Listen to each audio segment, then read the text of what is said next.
perbincangan kita pagi ini dengan topik pro dan kontra keberadaan koperasi merah putih ya bagi desa. Nah, pendengar berbicara tentang koperasi merah putih ya yang mana pendukung keberadaan koperasi merah putih ini atau KDMP ini menimbulkan pro dan kontra.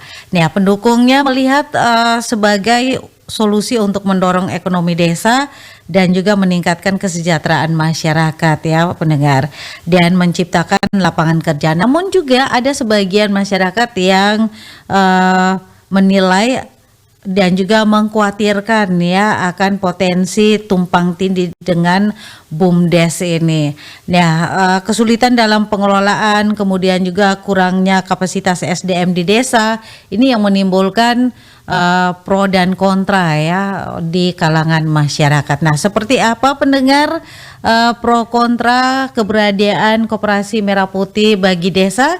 Kita akan berbicara dengan Dr. Markus AKB Halan SE MSI MACC AKCA ya sebagai dosen tetap Fakultas Ekonomi dan juga Bisnis Universitas Cendana Kupang. Halo, selamat pagi Bapak. Selamat pagi Bu. Salam sehat dan juga selamat beraktivitas ya untuk pagi hari ini. Ya, salam sehat. Baik Bapak, berbicara tentang pro dan kontra keberadaan koperasi merah putih yang ada di desa ya Bapak. Nah ini menurut sudut pandang Bapak seperti apa nih koperasi merah putih itu sendiri? Terima kasih, selamat pagi pendengar Pro 1 RRD. Dalam pandangan saya sebagai dosen yang mengajar mata kuliah akuntansi koperasi dan UMKM, di satu sisi saya melihat bahwa pemerintahan Pak Prabowo ini mungkin tujuannya baik, artinya bagaimana memperkuat ekonomi masyarakat di desa dan mensejahterakan masyarakat desa. Bahwa kita tahu jumlah desa, karena koperasi desa merah putih ini bukan hanya di desa tapi di kelurahan juga. Yeah. Jumlah desa saja di desa ini sekitar 75.000 lebih, ditambah dengan kelurahan sekitar 8.000 lebih. Dan jumlah penduduk di Indonesia ini kan lebih dari 70% itu berada di desa.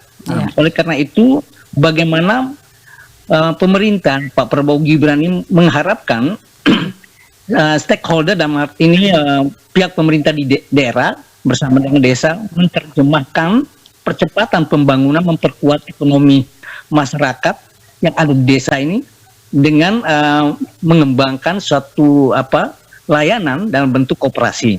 Ya. Nah, seperti itu dulu. Oke, baik Bapak. Nah, ini tadi Bapak sudah sempat singgung ya bahwa ini mempercepat perekonomian di desa. Nah, apa saja nih jenis usaha yang akan dijalankan oleh koperasi merah putih di desa nih Bapak? Oke, nah, jenis usahanya berdasarkan Impres Instruksi Presiden nomor 9 tahun 2025 ini memang ada beragam, maka di situ diharapkan bidang-bidang yang bukan hanya simpan pinjam. Memang kita lihat bahwa koperasi itu identik dengan kita meminjam uang, simpan dan pinjam, tetapi tidak itu. Pemerintah Pak Prabowo Gibran ini mengharapkan ada semacam penguatan pangan. Maka kita tahu bahwa koperasi merah putih ini di bawah Menteri Koordinator Pangan Pak Subir Hasan bersama dengan Menteri Desa, Menteri Koperasi, Menteri Kesehatan, Menteri Pertanian, Menteri Kelautan, artinya bidang-bidang berbagai bidang, bukan hanya simpan pinjam. Jadi diharapkan pemerintah itu artinya mengalokasi anggaran untuk koperasi merah putih memang dari APBN, pertama dari APBN, tetapi konsep dari koperasi itu berdasarkan Undang-Undang Nomor 17 tahun 2012 itu adalah kesadaran dari masyarakat membentuk koperasi. Tetapi untuk awal ini setiap kebijakan, setiap mekanisme pembentukan koperasi bersifat top down, dari atas dulu dibikin baru sampai ke bawah. Memang setahu saya itu pemahaman pembentukan koperasi ini adalah kesadaran dari masyarakat untuk secara bersama-sama membentuk perekonomian usaha bersama. Ya. Karena dalam kita lihat dalam pasal 33 ayat 1 perekonomian disusun berdasarkan asas-asas kebersamaan, kekeluargaan dan kebersamaan. Seperti itu. Oke Bapak, kemarin sempat saya baca ya sebuah opini bahwa Koperasi Merah Putih itu terbentuk untuk memperkaya negara. Nah, menurut Bapak seperti apa nih? Ya, seperti itu. Jadi kita lihat bahwa mereka mungkin juga Pak Prabowo ini membandingkan beberapa negara-negara Skandinavia kayak Swedia dan Denmark. Mereka lihat bahwa di sana koperasi maju sekali karena sebagai off taker ada pengambil alih. Artinya dia mengambil alih, misalnya di desa-desa itu ada kegiatan-kegiatan yang bersifat seperti di Kementerian Sosial punya namanya kelompok usaha bersama. Yeah. Yang ini bisa di take over. Mereka membuat suatu holding company, artinya perusahaan dan bentuk koperasi. Jadi kegiatan-kegiatan unit-unit di desa kayak di Flores tuh, di ND atau di Flores Timur tempat asal saya tuh semacam tenun ikat. Daripada mereka jual kepada pihak tertentu, dalam arti tengkulak dan pertanian, hasil pertanian atau hasil perikanan dan ke tengkulak, artinya harganya sangat rendah, ditekan sama tengkulak. Nah, dan ini tujuan dari Pak Prabowo sama Gibran itu memutus mata rantai terkait dengan kegiatan tengkulak, karena itu akan merugikan masyarakat yang paling bawah, yaitu petani dan nelayan dan bagian peternak seperti itu. Oke Bapak. Nah, Koperasi Merah Putih yang akan dibentuk atau sudah dibentuk ya di desa-desa. Apakah ini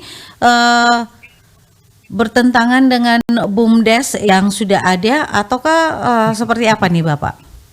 Oke, perlu kita ketahui bahwa dalam secara regulasinya BUMDes itu turunan dari Undang-Undang Desa, dari pembentukan berdasarkan peraturan pemerintah nomor 11 tahun 2021. Hanya saja BUMDes tidak memiliki kekuatan hukum, dia tidak memiliki badan hukum. Kecuali BUMDes itu memiliki unit usaha. Memang di dalam klausul aturan dibikin dalam BUMDes itu ada dalam bentuk simpan pinjam. Ini yang membuat suatu kontradiktif. Hanya saja BUMDes itu dibentuk untuk memberi membuat usaha sebagai pelayanan kepada masyarakat. Artinya ada usaha-usaha yang tidak bisa diterjangkau oleh masyarakat. Seperti contoh, kalau di tempat kita itu ada semacam usaha tenda, pembuatan penyedia jasa tenda atau kursi pesta seperti itu. Kalau di koperasi dia dibentuk dengan badan hukum, karena dalam Undang-Undang nomor 17 tahun 2012 memang dibentuk berdasarkan badan hukum. Sekarang di rencana pemerintah bahwa alokasi untuk pembentukan badan hukum koperasi ini membuat dalam bentuk akte notaris dan dikucurkan anggaran dari APBD. Sedangkan BUMDes itu alokasi anggaran dari APBDes, penyertaan modal dari APBDes, berbeda dengan desa. Memang desa ini memang dikucurkan dana dari alokasi dana desa dari APBN. Nah, seperti itu. Oke Bapak. Nah, ketika ada pembentukan Koperasi Desa Merah Putih ini, apakah aparat desa juga dilibatkan dalam pembentukan koperasi ini, Bapak? Oke, baik. Jadi memang untuk saat ini pertama memang agak kontradiktif kalau kita libatkan kepala desa, aparat desa. Memang awal ini pemerintah mengharapkan karena berdasarkan sumber daya manusia yang ada di desa yang sangat terbatas, otomatis memang pemerintah mengharap yang paling sebagai ujung tombak ya aparat desa, kepala desa dilibatkan. Tetapi kepengurusannya memang tidak diharapkan dari aparat desanya terlibat, hanya sebagai pengawas oleh kepala desanya. Sementara di BUMDes pun memang kepala desa pun tidak terlibat langsung, tetapi kepengurus kepada pihak-pihak tertentu yang memiliki kredibilitas, yang memiliki kecakapan yang di bidang tertentu, misalnya berkaitan dengan ekonomi atau koperasi seperti itu. Bapak, ini yang terakhir nih ya, apakah ada keuntungan yang akan dirasakan masyarakat ketika bergabung dengan Koperasi Desa Merah Putih ini, Bapak? Oke, koperasi merah putih ini memang koperasi itu usaha bersama. Jadi kesadaran masyarakat bahwa memang kita harus luruskan. Maka pihak pemerintah mengharapkan pendamping desa atau dari ASN, dari dalam hal ini dinas koperasi UMKM atau dari dinas pemberdayaan masyarakat tidak boleh menerjemahkan bahwa ini uang dari pemerintah pusat, tetapi uang dari memang sebaiknya simpan pinjam dan bisa kan dalam bentuk simpan pinjam, bahwa ini sangat membantu masyarakat, bahwa dengan simpan pinjam atau dalam bentuk koperasi produsen sangat membantu masyarakat. Kenapa? Seperti saya jelaskan tadi, ada kegiatan-kegiatan seperti tadi kayak di Sulawesi Timur ada duanyam atau tenun ikat. Ini kan sebagai wadah, mereka sebagai wadah di mana koperasi dibentuk untuk mengakomodir beberapa usaha-usaha kecil ini tidak disalurkan melalui distributor dalam bentuk tengkulak. Kalau tengkulak otomatis harganya sangat ditekan. Kalau udah mulai koperasi pasti harganya kompetitif, bersaing, dan pasti ada sisi asas manfaatnya. Masyarakat tidak dirugikan dan koperasi mengalami keuntungan, dan kembali koperasi mengalami keuntungan, SHU siapa yang menikmati? Pasti masyarakatnya, seperti itu. Baik, jadi opini-opini masyarakat yang bahkan bukan opini saja, tapi ketakutan masyarakat ini terjawab sudah ya, bahwa pembentukan koperasi merah putih ini di desa memperkaya negara, tapi memiskinkan masyarakat ya Bapak ya. Iya. Baik, terima kasih Bapak untuk waktunya pagi hari ini. Sukses selalu dan salam sehat dari kami. Salam sehat bagi pendengar RRI ND. Terima kasih. Baik, pendengar Pro 1 dimanapun berada, kami akan lanjutkan perbincangan kita di pagi hari ini ya, terkait persiapan PHBI Kabupaten ND jelang Idul Adha 2025 atau 1446 Hijriah. Es krim